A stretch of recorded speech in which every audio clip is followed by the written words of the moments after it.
Dear friends, എല്ലാവർക്കും സുഖമാണെന്ന് കരുതുന്നു. അതേപോലെ ഞങ്ങൾക്ക് എല്ലാവർക്കും സുഖമാണ്. അപ്പോൾ കാസർഗോട്ടുകാരുടെ സ്വന്തം ചാനലായ KL14 മലബാർ വെഡിങ് എന്ന യൂട്യൂബ് ചാനലിലേക്ക് എല്ലാവർക്കും സ്വാഗതം. ഇന്ന് മഷ്റൂം പെപ്പർ ഫ്രൈ ആണ് ഞാൻ കാണിച്ചു തരുന്നത്. ഭയങ്കര ടേസ്റ്റ് ആയിട്ട് എങ്ങനെ ഉണ്ടാക്കുന്നതെന്ന് നോക്കാം. ഇതിന് വേണ്ടിയിട്ട് ഞാനിവിടെ റെഡിമെയ്ഡായിട്ട് കിട്ടുന്ന കൂണ് വാങ്ങിയിട്ടുണ്ട്, അതായത് മഷ്റൂം.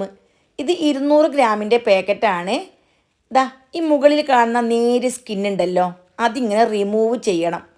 അപ്പം നല്ല സുന്ദരി കുട്ടിയായിട്ട് നമുക്ക് ഈ കൂണ് കിട്ടും. എളുപ്പത്തിൽ തന്നെ നമുക്ക് എടുക്കാൻ പറ്റും. ദാ വീഡിയോയിൽ കാണുന്നത് ശ്രദ്ധിച്ചാൽ മതി. ഇനി ഇപ്പം നിങ്ങൾക്ക് ഇതുപോലെ പറ്റുന്നില്ല എങ്കിൽ ഒരു കത്തി കൊണ്ട് ലൈറ്റായിട്ടൊന്ന് ചുരണ്ടി എടുത്താൽ മതി. ഇങ്ങനെയും നമുക്കിതിൻ്റെ സ്കിന്ന് റിമൂവ് ചെയ്യാം. അപ്പോൾ ഭയങ്കര ടേസ്റ്റി ആയിട്ടുള്ള ഈ ഒരു കൂണ് വൃത്തിയാക്കാൻ നമുക്ക് എളുപ്പത്തിൽ തന്നെ പറ്റും. കണ്ടല്ലോ. ഇനി നല്ലോണം ഒന്ന് കഴുകിയെടുക്കണം. ഒരു 3-4 പ്രാവശ്യം കഴുകിയെടുത്തതിന് ശേഷമാണ് ഇത് കട്ട് ചെയ്തെടുക്കേണ്ടത്. അപ്പോൾ ഇതിലുള്ള എന്തെങ്കിലും വേസ്റ്റോ കച്ചരിയോ ഒക്കെ ഉണ്ടെങ്കിൽ എല്ലാം പോയി കിട്ടുമല്ലോ. ഇപ്പം നന്നായിട്ട് വൃത്തിയാക്കി എടുത്തിട്ടുണ്ട്. ഇനി നമുക്ക് വീഡിയോയിൽ കാണുന്ന രീതിയിൽ കട്ട് ചെയ്തെടുക്കാം. 4ആയിട്ട് കട്ട് ചെയ്താലും കുഴപ്പമൊന്നുമില്ല. നിങ്ങൾക്ക് എത്രത്തോളം വലിപ്പം വേണം അതിനനുസരിച്ച് കട്ട് ചെയ്തെടുത്താൽ മതി. ഈ ഒരു കൂണ് ഭയങ്കര ടേസ്റ്റാണ്. നമ്മുടെ വീട്ടുമുറ്റത്തൊക്കെ നമുക്കിങ്ങനെ മഷ്റൂം കിട്ടാറുണ്ടല്ലോ. ആ സമയത്തും നമുക്ക് ഇതേപോലെ തന്നെ ട്രൈ ചെയ്ത് നോക്കാവുന്നതാണ്. ഞാൻ മഷ്റൂം എല്ലാം നന്നായിട്ട് കട്ട് ചെയ്തെടുക്കുന്നുണ്ട്.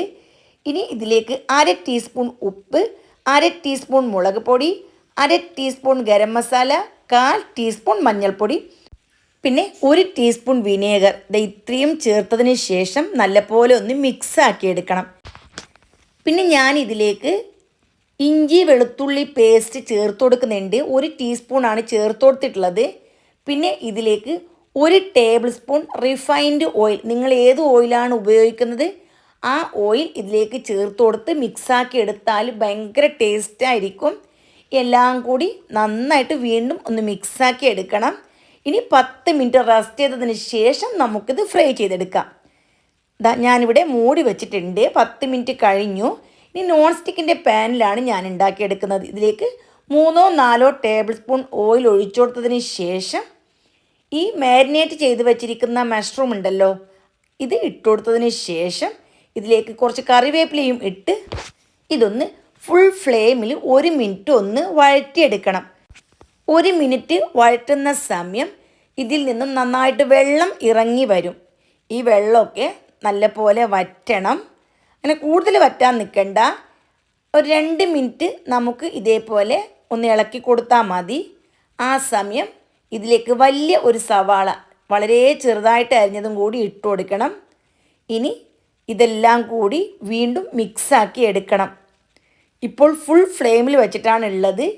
ഇനി മീഡിയം ടു ലോ ഫ്ലെയിമിലാക്കി 10 മിനിറ്റ് ചെറിയ തീയിൽ വേവിച്ചെടുക്കണം. 10 മിനിറ്റിന് ശേഷം നമുക്കിത് ഓപ്പൺ ചെയ്ത് വീണ്ടും ഒന്ന് ഇളക്കി യോജിപ്പിച്ചെടുക്കണം. ഈ സമയം കൊണ്ട് മഷ്റൂം നന്നായിട്ട് കുക്കായിട്ടുണ്ടാവും. ഭയങ്കര ടേസ്റ്റാണ്, അടിപൊളി ഫ്ലേവറാണ്. മഷ്റൂമെല്ലാം നല്ലപോലെ വെന്ത് വന്നിട്ടുണ്ട്. ഈ സമയം നമ്മളിതിലേക്ക് മുളകോ അതേപോലെ ഉപ്പോ വേണമെന്നുണ്ടെങ്കിൽ നോക്കിയിട്ട് ഇട്ട് കൊടുക്കാം. ഇപ്പോൾ ഞാനിട്ട എല്ലാ അളവും കറക്റ്റാണ്. ഞാനിതിലേക്ക് ഒന്നും ഇനി ചേർത്ത് കൊടുക്കുന്നില്ല. ഇനി നമ്മൾ എന്ത് ചെയ്യണം, വീണ്ടും ഒന്ന് മൂടി വെക്കണം. എന്നിട്ട് 1 മിനിറ്റും കൂടി നമുക്ക് ഒന്ന് ഇളക്കി യോജിപ്പിച്ചെടുക്കാം. ഇനി ഇതിലേക്ക് ആവശ്യത്തിനുള്ള പെപ്പർ പൗഡർ ഇട്ട് കൊടുക്കണം. 1 ടീസ്പൂൺ പെപ്പർ പൗഡറാണ് ഇപ്പോൾ ഞാൻ ഇതിലേക്ക് ഇട്ട് കൊടുക്കുന്നത്. അപ്പോൾ അടിപൊളി ഫ്ലേവേർഡ് പെപ്പർ മഷ്റൂം റെഡി ആയിട്ടുണ്ട്. ഇനി കുറച്ച് ജോലിയേ ബാക്കിയുള്ളൂ. ഈ ഒരു സമയം ഉണ്ടല്ലോ, ഫ്ലെയിം ഫുള്ളിലേക്ക് ആക്കി കൊടുക്കണം. ഇനി എവിടെയെങ്കിലും ഇച്ചിരി വെള്ളമൊക്കെ ബാക്കി ഉണ്ടെങ്കിൽ ഒന്ന് വറ്റി കിട്ടണം. അതായത് പെപ്പർ നന്നായിട്ട് മൊരിഞ്ഞ് വരണം. അപ്പോൾ അത്രയേ ഉള്ളൂ. മല്ലിയിലയും ഇട്ടതിന് ശേഷം ജസ്റ്റ് ഒരു 10 സെക്കൻഡ് സോട്ട് ചെയ്തെടുത്താൽ മതി. അപ്പോഴത്തേക്കും ഇത് റെഡിയായി. അടിപൊളി ടേസ്റ്റുള്ള പെപ്പർ മഷ്റൂം റെഡിയായി. തീർച്ചയായിട്ടും നിങ്ങൾക്ക് എല്ലാവർക്കും ഇഷ്ടപ്പെടും. അതേപോലെ കൂടുതൽ ഇൻഗ്രീഡിയൻസ് ആവശ്യമില്ല, കൂടുതൽ ടൈം ആവശ്യമില്ല. അതേപോലെ തന്നെ എല്ലാവർക്കും ഇഷ്ടപ്പെടുന്ന വെറൈറ്റി ആയിട്ടുള്ള ഐറ്റമാണിത്. തീർച്ചയായിട്ടും ചോറിൻ്റെ കൂടെയും പൊറോട്ട, ചപ്പാത്തി എല്ലാറ്റിൻ്റെ കൂടെയും നിങ്ങൾക്ക് നല്ലൊരു കോമ്പിനേഷനാണ്. അപ്പോൾ എല്ലാവരും ട്രൈ ചെയ്ത് നോക്കിയതിന് ശേഷം നിങ്ങളുടെ ഫീഡ്ബാക്ക് അറിയിക്കുക. അപ്പോൾ ഇത് ഉണ്ടാക്കി കഴിഞ്ഞാൽ കുറേ അളവില്ല, കുറഞ്ഞ ക്വാണ്ടിറ്റിയാണ് കിട്ടുന്നത്. ഇതൊരു 3 പേർക്ക് കഴിക്കാനുള്ള അളവാണ് ഞാൻ കാണിച്ചു തന്നത്. അപ്പോൾ കൂടുതൽ വേണമെന്നുണ്ടെങ്കിൽ കൂടുതൽ അളവെടുക്കാം.